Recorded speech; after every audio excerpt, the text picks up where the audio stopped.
Zach, you're making me regret this already, dude. No, we don't need it. I think you'll be fine. I'll be good.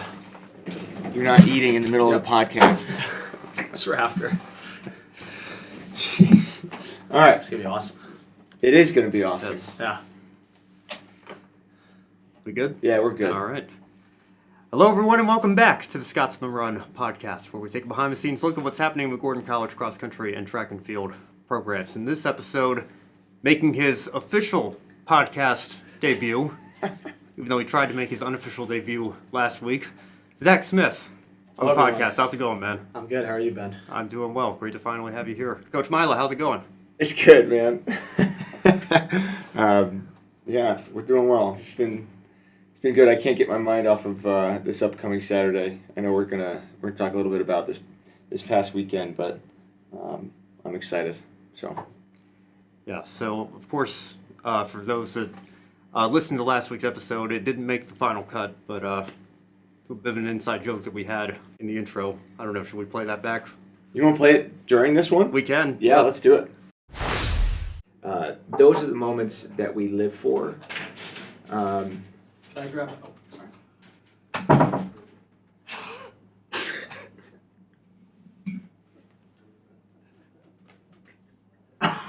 All right. So anyways, I don't know how you're going to fix that. What'd you say? Those are the moments that we live for. Those are the moments, yeah. So those are the moments that we live for. Oh man. Classic That's rough. Zach right there. That's we rough. put a quiet please sign right on the front I don't know how you're gonna fix of the door, and Zach just bolted right through it, man. So Did not see that sign. I don't know. I was locked in, ready to get the drill gun, and then I just see Ben, Allison, and Coach in here, and I was just like, geez, Yeah. I messed up. yeah, yep. So sorry about that. No, all good. Well, like I said, that's why we had to have you back. You wanted to be on the podcast so badly that we had to have you back. I did. Maybe the times didn't reflect it, but it's always a good time. No, man. Being on the podcast. Well, by popular demand, people want to hear about your race this weekend. Yeah. Yeah, It was, and we've been talking to you about, do you want to come on? And you said you had to earn it first, and you had a goal in mind, and Coach also had a time in mind that he thought you were more likely to run. I think you ended up somewhere in between your two projections here. So, well, before you speak, Zach, let's give the listeners a background here a little bit. You've transitioned to being more of an 800, 1500 guy this year, and so you've put in lower mileage, more speed work. You come into my office. This was last Monday, so almost a week ago. A lot of people just hanging out in the office like they do after practice, and you're looking at the conference standings. You're thinking, "Oh, I can break 16. I got that." And you started quite the stir on the team. A lot of people agreeing with you, disagreeing with you. So you said you could get sub 16:15 or better, and then a lot of us, myself included, were wondering if you could beat Rachel on our team, who ran 17:03. And so I think that was the debate all week, and like I said, so that is why, by popular demand, you are here now. People want to hear what you have to say, and they actually take us through the race. Take us through the day of and all the way to the end. Well, beginning of the day, pretty busy. I was at this marketing competition in Gregory Auditorium, which was good, but I think we got hosed a little bit because Roger won. So, obviously a rival in track, but also a rival in this. So that was a little upsetting. But, coming to the meet, had trouble finding parking out the gate. Had to park by this memorial. That was a little stressful. But, Crazy. We got it done. You did. Walked in wearing my black Nike tank top and my blue Under Armour sweats. Very feeling important. like the macho Very man, important details, which I yeah. am. Yep. And I had a good warm up. Went 1.5 miles at a 6:50 pace. I was like, I feel pretty light, Feeling pretty good. loose. I was like, this shouldn't be too bad. Then I get to the line doing some strides, and I had to pee, and I was like, oh geez. So then some droplets started going down the shorts, and then the Babson kid looks at me, and he's just like, you good? And I'm just like, definitely nervous. It's been over a year since I've done a 5K on the track, so and obviously I'm not as light as I used to be, hitting the gym more, eating more. So you literally peed your pants. Not fully, Because but you were that there's some scared? droplets. Yeah. Oh, I was thinking in my head. I'll keep it real. I'll give Rachel a shout out. I was thinking in my head, there's no way I can lose to Rachel. I don't care how bad it's gonna be. That was your motivation, huh? It's got to be a way to beat Rachel. Awesome, dude. It could be 1640, 1630, 1650, 17 flat. It has to beat Rachel. It has to beat Rachel. So that's what you're thinking on your mind. Yep. As you try not to pee your pants. Yeah, and we were with this MIT kid he's a 5-time D3 All-American, I think, or maybe 4-time, but runner-up in cross-country. Really good runner. His name is Sam, and he was kind of yucking it up with us in the line because we were at the waterfall. Sure. And he's like, I'm just going to cruise some 70s, so if you guys want to stay with me, go ahead. Yeah. Like anyone would that's confident and goes to a superstar school like MIT. So I went out behind this Endicott kid, which is probably faster than I should have been. His name is Josh, and yeah, he ran 15:12, I think, so got the qualifier. And yeah, I'm here in the splits. Coach is like 5:04. I'm like, ooh, doesn't feel too great. You know, last year I was usually going out around 4:54, 4:55. I thought, slow it down like 9 to 10 seconds, but didn't really make a difference because, the lack of miles and only doing 15 a week. So I was like, I realized about 2 miles and I made a mistake when I heard 10:30 from Coach, and I was just like, oof, this is looking pretty bad. And yeah, last mile was pretty rough. Dan's got some good photos. The head started to go back, kind of giving the grit face, started getting passed by some people, actual distance runners, not like me thinking that I was one. And yeah, with about 3 laps to go, Jacob said I was at, I think it was like 12:50 or something. I don't know. It was something along the lines where I knew I had to come back pretty good. And then with like 300 to go, Jacob's like, you're at like 15, or no, it was like 16, like 10. And I was like, oh crap, I gotta go. Yeah. I was like, if I don't go, I'm done. Yeah. And yeah, I didn't know what the time was. I laid down after because, that was pretty tough. But, a good endurance thing for coming up this week. I think, my endurance was a little light. I did moderate runs, but, that's only like 4 or 5 miles a week. So, doing a hard 3 miles was good for me. Sure. Even though I didn't really place. I don't know what my place was, but I know I definitely got lapped by the lead pack. Well, so. You already had it on your training plan to run 3 miles. Yeah. And so when you started talking about running a 5K, we're like, all right, fine. Yeah. We didn't. So this was not just for fun and games. There was some training behind it. I do think it'll help you in this 800 coming up at conference on Saturday. But yeah, man, when your head starts to go back, that's when I know we gotta reel you back in. So I'll always do the best I can. Fortunately, in an 800. There's only so much time, so yeah. So we haven't seen that as often, but I remember last year you'd have those moments and trying to reel you back in the middle of races, Yeah. Honestly, man, I was, like we said, the whole team was talking about this all week, and it was just about every time we come to practice, people were bringing it up, and yourself included. Yeah. But like I said, I thought I had you right around where Rachel ran. I thought it was going to be close. So, you proved me wrong, and you ran 16:54, and, the old man still got it. So.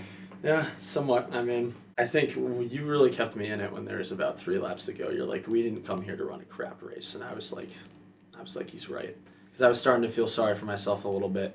Trying to enjoy it, but also definitely slowing down a little bit, hitting some 82s, 83s. But, I knew where you were at, obviously, and I'm just thinking, like, all right, he's got a legitimate chance to run a time that's respectable for given his circumstances. And, the last mile is always going to hurt. The last half mile is always going to hurt. It's a matter of, pushing through it, right? And so I was happy with how you fought through the whole thing. And like I said, I think, in a funny way, I think that was exactly what you needed kind of going into our championship race on Saturday. But definitely. Before we talk about that, I'm curious. We had Allison on last week. She's a senior.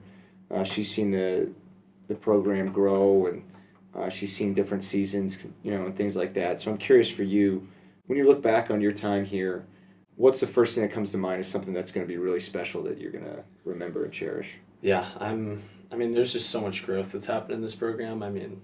From freshman year, I think, Ben was on the team with me, but I think we only had 20, 25 guys on the team, probably less. Our team is definitely smaller. and watching it grow and watching the recruiting and seeing more visits, seeing more people staying overnight. That was a really cool thing to watch. And, even last week when I interrupted this podcast, hanging out with, crap, I'm already forgetting names. Was it Rolling or what was his name? Rolling. Yeah. Rolling. See, I still got it. Even spending time with Rolling, just seeing what the recruits are thinking and showing them and being real with them about what this program has to offer was just a really special thing. So, yeah. I told him too, I'm like, if you ever want to come back, I know we only have like 2 weeks left, but if you're going to try to make a visit before I graduate, you're more than welcome. So, because I remember upperclassmen when I came did the same to me, and being able to show what this offers and why this team is so special was a really cool thing. Yeah. And Zach, it's encouraging to me to hear you say that, because I feel the same way about where the team was my freshman year, and seeing where it was I was only here for one semester my senior year. The same deal with Allison last week. My last semester would have been your first. And I feel like there was a lot of growth when I was here, and so for you to be able to say the same thing, I think you think of that in the grand scheme of, the better part of a decade now and how far this program has come, and hopefully our current freshmen and first-year runners can be able to say the same thing by the time they're seniors. Definitely. I think a lot of people, they always bring the question, what's the best sports team in Gordon? If you had to pick 3, what would it be? And I think early on we probably would say soccer, basketball, and maybe lacrosse. But I feel like the last 3 years, I feel like there's been a shift. I feel like now I would say women's volleyball, track, and men's soccer. I'd say those are our top 3 school teams at Gordon. And I feel like us going second last year in the conference, and the year before that going third, and the year before that going second, I feel like we've solidified that we are a top team in the conference in track, and that every year we're in the mix no matter what we got. Well, I definitely gotta give a shout out to women's soccer. We've got I think we've got 4 or 5 girls on the women's soccer team. I make the joke that I should put off-season women's soccer coach on my business card, because we're putting a lot of work into those girls, and it's funny. We've got an 800 runner, 1500 runner, a sprinter, a distance girl, and it's kind of like they're all getting trained differently, but they're all going to be in better shape going back into their season. So.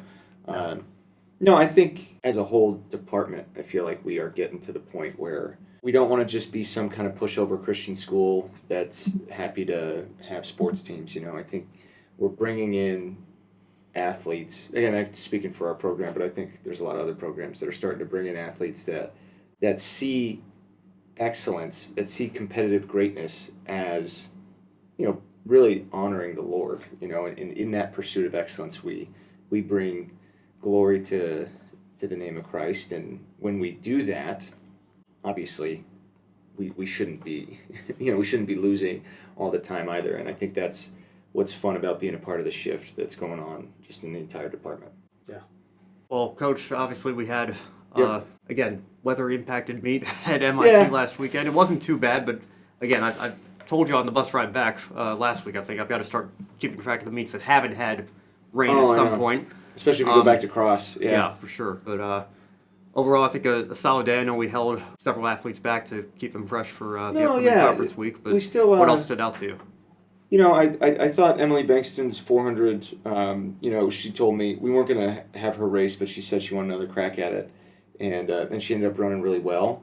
And she ran a race that I really felt like, we really haven't trained her for that, but, it showed just her true determination and, the fight that she has. And I think she's still got more in the tank, given that she's only ran one other open 400, and she ran the 4x4 one other time other than that. So she's only ran 3 400s in her life, and she's a goalie in soccer, so there's not, typically running hard for 60 seconds being a goalie. But no, I was really proud of Eli Sutton, Malachi. Those guys ran some big races. Both those guys, I know that they've been ready for better PRs and stuff, and so it's always nice when, as a coach, you're kind of seeing your athletes train really hard. You know that they can do well, but they're just not, they haven't broken through in a race yet. So they both had some really good races, and I think that should give them a lot of confidence going into the conference meet, where I think they can kind of push past the next threshold for them to finish out the year, which is exciting. So, and then I gotta give a shout out to the biggest knucklehead on the team, Noah Prince. He loves it, but he PR'd in discus, PR'd in shot, should have PR'd in the jav, but stepped over a line on his way out of the runway, so didn't count. But he's ready to have a huge meet. He's never short of confidence, so I'm pretty certain he's going to be ready to go on Saturday this week. You gonna put him back on the 4x4 this week? They don't let us enter a B team at conference, so otherwise our coaches team would be in there too. Oh yeah. So, but yeah.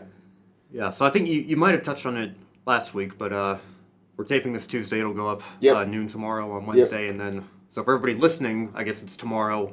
Yep. We are hosting just a steeplechase. Just a steeplechase on Thursday, yeah. So we'll host steeplechase Thursday. Just some conflicts with the facility that's hosting the championship. So we're going to host it Thursday here, which should be fun. And then everything else will go off pretty much as scheduled. We'll have like kind of a half day on Friday. We'll have hurdles, long jump, hammer, and doing those 4 events before Saturday allows the meet to be run a lot smoother. And I think the running events, I got it right here. The running events start at 11 o'clock. Field events start at 10 o'clock on Saturday. And we should be done by about 3:30, 4 o'clock, And that's kind of how we want it, where the 4x4 is the last thing kind of finishing out the meet. And so it should be good. I mean, we've got a full roster of people that are going to be competing in just about everything, and I wouldn't say we're favorites in any regard, but I think I want our group to kind of own the underdog mentality, that if you go out and you work, you just kind of put in the work to race the way or compete the way that you've been trained to do. I'm confident that we're ready to have our best performances of the year. It's just a matter of focusing on the right things and executing on Saturday. Absolutely. So. And I think the entries were due Monday, right? Yeah. Or yesterday. So what are you going to be So exactly? I'll be doing the 800. I made a little joke at Coach yesterday. I gave him a little call at about noonish, and I was like, "Hey, what do you think about doing the 5K after the 8?" And then not only did I not get an answer, I got a hung up on the phone. I hung up on him. So I probably gave you the answer right there. Oh, I gave you the answer. I knew 100%. I was just thinking, who knows? Maybe it might be faster than last week. Probably won't, but I'm excited for the 8. Yeah. I think today we had 500 and 3.2s, and doing it alone was tough, but I hit the paces that Ethan wanted.